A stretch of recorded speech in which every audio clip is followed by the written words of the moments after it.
driving force of India's journey.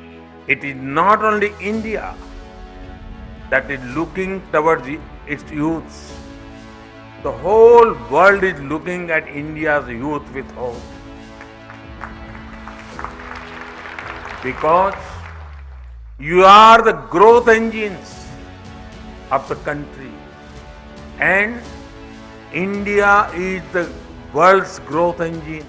Yuva Shakti is the driving force of India's journey.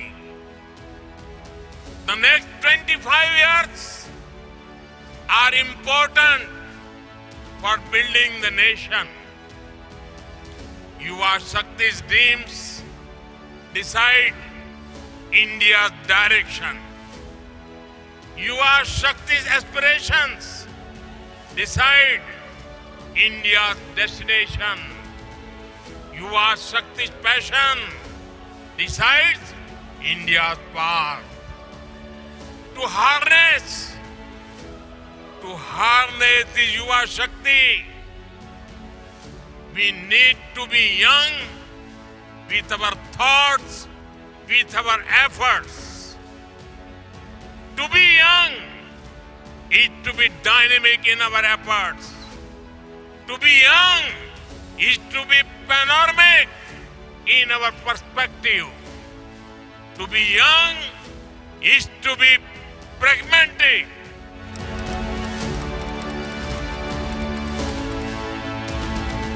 मुद्रा योजना tourism में रोजगार और स्वरोजगार को बल देने में बहुत मदद कर रही है। इससे दुकान, ढाबे, गेस्ट हाउस, होम स्टे ऐसा व्यवसाय करने वाले साथियों को 10 लाख रुपए तक का ऋण बिना गारंटी के मिल रहा है। पूरे देश में अभी तक 38 करोड़ मुद्रा ऋण दिए गए हैं। ये ऋण पाने वाले लगभग 8 करोड़ युवा पहली बार उद्यमी बने हैं। इसमें भी महिलाएं, एससी, एसटी, ओबीसी वर्ग के हमारे साथी, उनका हिस्सा सबसे ज्यादा है। साथियों, भारत के युवाओं के लिए ये अद्भुत संभावनाओं का अमृतकाल है।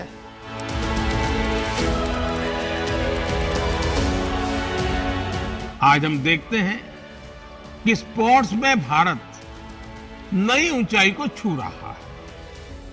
इसके पीछे 2 महत्वपूर्ण वजह हैं। पहला, स्पोर्ट्स की प्रतिभाओं को विकसित करने के लिए देश में इंस्टीट्यूशनल फ्रेमवर्क को मजबूत बनाया गया। दूसरा, स्पोर्ट्स में गुरु शिष्य परंपरा का अस्तित्व और प्रभाव, जहां नई प्रतिभाओं को पहचानकर उन्हें आगे बढ़ाया जाता है, वहां शिष्य की सफलता में गुरु अपनी कामयाबी देखते हैं। किसी भी देश की प्रगति और दुनिया में उनके सम्मान का खेलों में उसकी सफलता से सीधा संबंध होता है। राष्ट्र को नेतृत्व देश का युवा देता है और खेल, स्पोर्ट्स उस युवा की ऊर्जा का, उसके जीवन निर्माण का प्रमुख स्रोत होता है। आज भी आप देखेंगे, दुनिया में जो देश विकास और अर्थव्यवस्था में टॉप पर है, उनमें से ज्यादातर मेडल लिस्ट में भी टॉप पर होते हैं। इसलिए खेल के मैदान में खिलाड़ियों की जीत, उनका दमदार प्रदर्शन अन्य क्षेत्रों में देश की जीत का भी रास्ता बनाता है। स्पोर्ट्स की सॉफ्ट पावर देश की पहचान को, देश की छवि को कई गुना ज्यादा बेहतर बना देती है। 8 साल पहले तक भारत के खिलाड़ी 100 से भी कम इंटरनेशनल इवेंट्स में हिस्सा लेते थे। अब भारत के खिलाड़ी 300 से भी ज्यादा इंटरनेशनल इवेंट्स में शामिल होते हैं।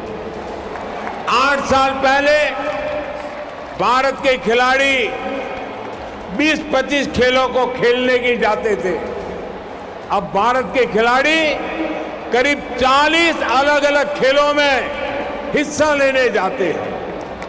आज भारत के मेडल की संख्या भी बढ़ रही है और भारत की दमक भी बढ़ रही है।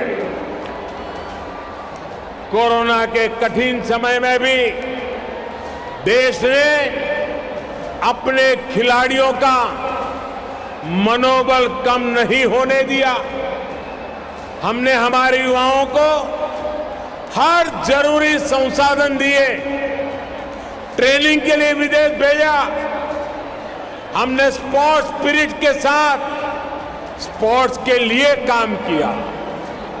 टॉप्स जैसी योजनाओं के जरिए वर्षों तक मिशन मोड में तैयारी की। आज बड़े बड़े खिलाड़ियों की सफलता से लेकर नए खिलाड़ियों के भविष्य निर्माण तक टॉप्स एक बड़ी भूमिका निभा रहा है। आज हमारे युवा हर खेल में नए रिकॉर्ड बना रहे हैं और अपने ही रिकॉर्ड ब्रेक भी करते चले जा रहे हैं।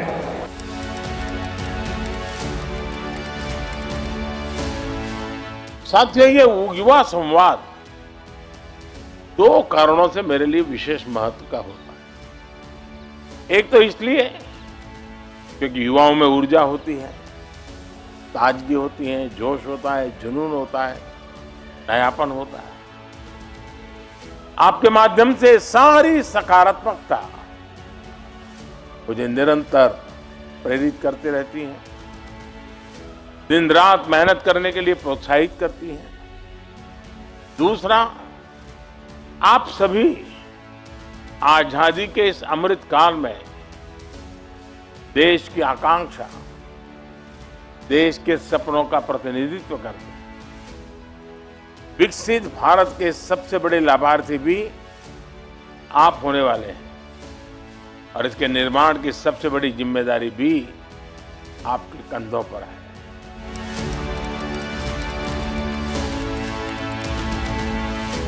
बीते वर्षों में केंद्र सरकार ने अपने युवाओं को आउटसाइड द क्लासरूम एक्सपोजर देने के लिए इंटर्नशिप और अप्रेंटिसशिप को फोकस किया है। आज नेशनल इंटर्नशिप पोर्टल पर लगभग 75,000 एम्प्लॉयर्स हैं। ये इंटर्नशिप की लगभग 25 लाख रिक्वायरमेंट पोस्ट कर चुके हैं। इससे हमारे युवाओं और इंडस्ट्री दोनों को बहुत लाभ हो रहा है। मेरा ये मानना है, अप्रेंटिसशिप्स हमारे युवाओं को फ्यूचर रेडी बनाने में मदद करती है। हम भारत में अप्रेंटिसशिप्स को भी बढ़ावा दे रहे हैं। इसमें हमारी इंडस्ट्री को भी उचित स्किल से जुड़ी वर्कफोर्स की पहचान करने में भी आसानी होगी। इसलिए इस बजट में करीब 50 लाख युवाओं के लिए नेशनल अप्रेंटिसशिप प्रमोशन स्कीम के तहत स्टाइपेंड का प्रावधान किया गया है। आज भारत को दुनिया मैन्युफैक्चरिंग हब के रूप में देख रही है। इसलिए आज भारत में निवेश को लेकर दुनिया में उत्साह है। ऐसे में स्किल्ड वर्कफोर्स आज बहुत काम आती है। इसलिए इस बजट में स्किलिंग पर बीते वर्षों के फोकस को हमने आगे बढ़ाया है। प्रधानमंत्री कौशल विकास योजना 4.0 आने वाले वर्षों में लाखों युवाओं को स्किल, रीस्किल और अपस्किल करेगी। पीएम विश्वकर्मा योजना इन कारीगरों को नया मार्केट भी दिलाने में मदद करेगी और इससे अनेक उत्पादों के बेहतर दाम भी मिलेंगे। आज सरकार ऐसे टूल्स पर फोकस कर रही है जिससे एनीवेयर एक्सेस ऑफ नॉलेज सुनिश्चित हो सके। आज हमारे ई लर्निंग प्लेटफॉर्म स्वयं में 3 करोड़ मेंबर हैं। वर्चुअल लैब्स और नेशनल डिजिटल लाइब्रेरी में भी नॉलेज का बहुत बड़ा माध्यम बनने की संभावना है। डीटीएच चैनल्स के माध्यम से स्टूडेंट्स को भी स्थानीय भाषाओं में पढ़ाई का अवसर मिल रहा है।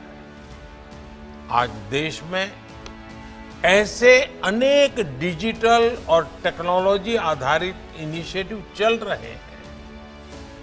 इन सारे इनिशिएटिव्स को नेशनल डिजिटल यूनिवर्सिटी से और बल मिलेगा। आज सरकार का प्रयास टेक्नोलॉजी की मदद से हर सरकारी कर्मचारी को बेहतर ट्रेनिंग की सुविधा देने का है। हाल ही में जो कर्मयोगी भारत टेक्नोलॉजी प्लेटफॉर्म लॉन्च हुआ है, उसमें कई तरह के ऑनलाइन कोर्सेज उपलब्ध हैं। आज ही आप जैसे नए सरकारी कर्मचारियों के लिए एक विशेष कोर्स की शुरुआत भी की जा रही है। इसको नाम दिया गया है कर्मयोगी प्रारंभ। आप कर्मयोगी भारत प्लेटफॉर्म पर उपलब्ध ऑनलाइन कोर्सेज का जरूर ज्यादा फायदा उठाएंगे ही।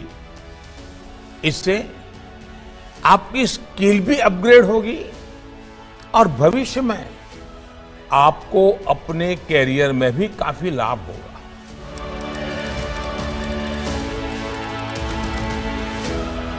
हमारी सरकार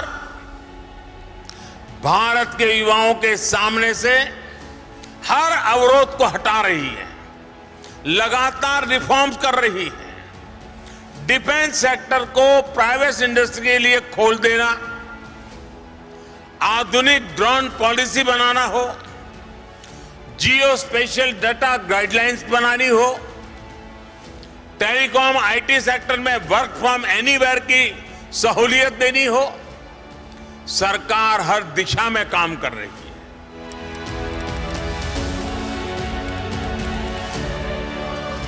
नई पीढ़ी को इस माइंडसेट से तैयार करने के लिए देश नई राष्ट्रीय शिक्षा नीति के जरिए प्रैक्टिकल और फ्यूचरिस्टिक एजुकेशन सिस्टम तैयार कर रहा।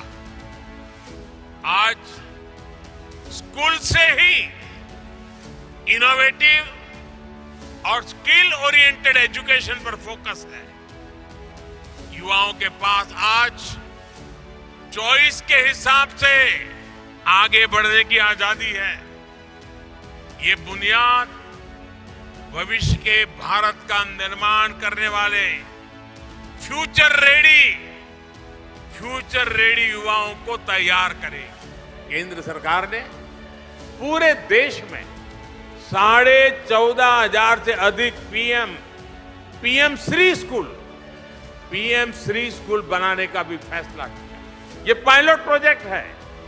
हिंदुस्तान के अलग अलग कोनों में इसका शुरुआत होगी, उसको मॉनिटरिंग किया जाएगा और साल भर के अंदर उसमें जो अगर कुछ कमियां हैं, कुछ जोड़ने की जरूरत है, बदलती हुई टेक्नोलॉजी को उसके साथ जोड़ने की जरूरत है, तो उसमें बदलाव करके एक परफेक्ट मॉडल बना करके देश की सबसे ज्यादा स्कूलों में ले जाने का भविष्य में प्रयास किया जाएगा। ये स्कूल पूरे देश में नई एजुकेशन पॉलिसी के लिए मॉडल स्कूल होंगे। केंद्र सरकार इस योजना पर 27,000 करोड़ रुपए खर्च करने जा रही है। नई राष्ट्रीय शिक्षा नीति में जिस प्रकार क्रिटिकल थिंकिंग पर फोकस किया गया, बच्चों को अपनी ही भाषा में बेहतर शिक्षा का विजन हो, उसको ये स्कूल जमीन पर उतारेंगे। ये एक प्रकार से बाकी स्कूलों के लिए पथ प्रदर्शक के रूप में काम करेंगे।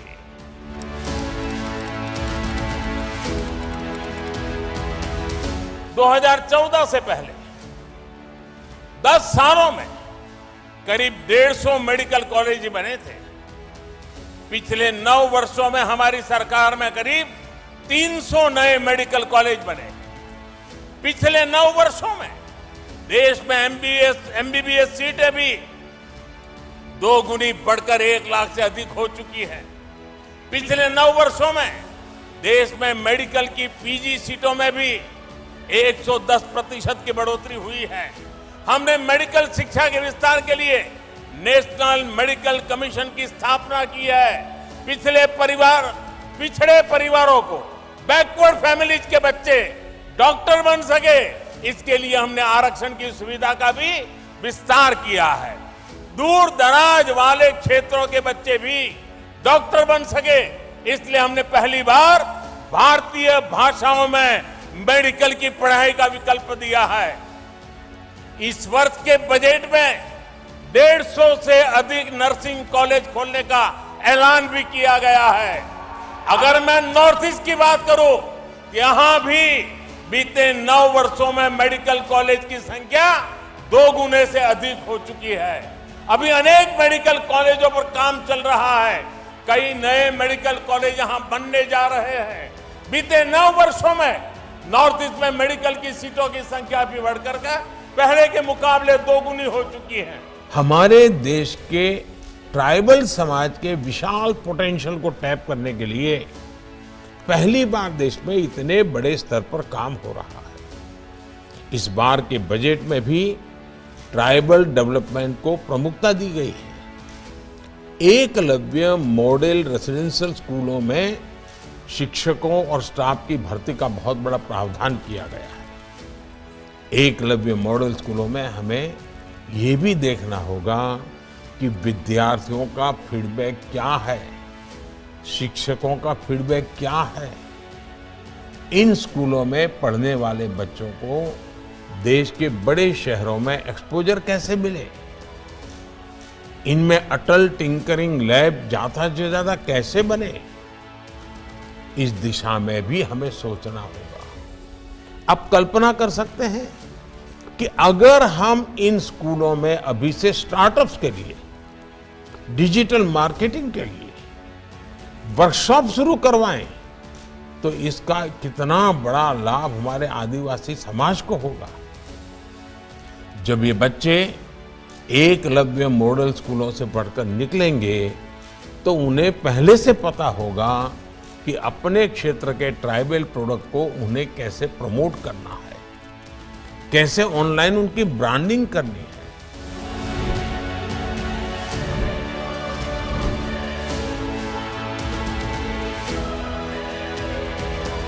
If the world looks to us for solutions, it is because of the dedication of our Amrit generation.